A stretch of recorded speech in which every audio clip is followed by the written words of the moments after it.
तो वॉइस का अर्थ होता है वाच, आवाज, बोली, ध्वनि। वाच, आवाज, बोली, ध्वनि। परंतु एक भाषा के अंतर्गत, एक भाषा की व्याकरण के अंतर्गत देखा जाए ना, तो वॉइस कुछ नहीं बल्कि एक आर्ट का नाम है, एक कला का नाम है ना। एक आर्ट का नाम है, एक कला का नाम है। अब सवाल है कैसी कला, कैसा जादू, कैसा आर्ट।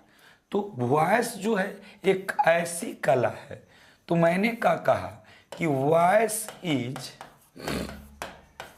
ऑन आर्ट, वॉइस एक कला है ऑफ मेकिंग, बनाने की, स्टेटमेंट माने कथन, कल के क्लास में हुआ। वॉइस किसी कथन को बनाने की एक कला है, एक ऐसा विधि का नाम है वॉइस जिसके माध्यम से हम किसी स्टेटमेंट का निर्माण करते हैं, ठीक। और किसी स्टेटमेंट का निर्माण दो तरह के वॉइस में, पहला मैं बोला था, पहला जिसका नाम होता है एक्टिव वॉइस, दूसरा जिसका नाम होता है पैसिव वॉइस। कितना? दो तरह की। तो किसी भी स्टेटमेंट का निर्माण दो तरह के वॉइस में कर सकते हैं। किसी भी स्टेटमेंट का निर्माण दो तरह के वॉइस में, एक्टिव, पैसिव, एक्टिव, पैसिव।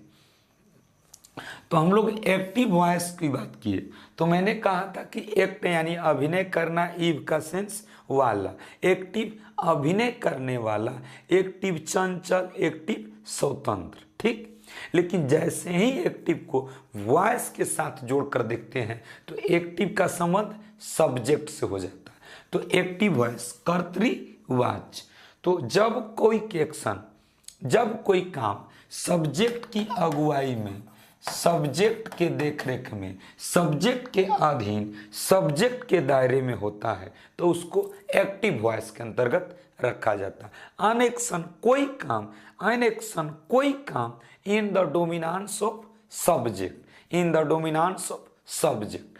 जब कोई काम सब्जेक्ट की अगुवाई में, सब्जेक्ट के देखरेख में, तो एक्टिव वॉइस। उसके बाद पैसिव में तो पास यानी दूसरे को देना, पास यानी दूसरे को देना, ईव का सेंस वाला। पैसिव दूसरे को देने वाला, पैसिव शांत, पैसिव दासवत, पैसिव गुलामी। परंतु जब पैसिव को वॉइस के साथ जोड़कर देखते हैं तो इसका संबंध किससे हो जाता?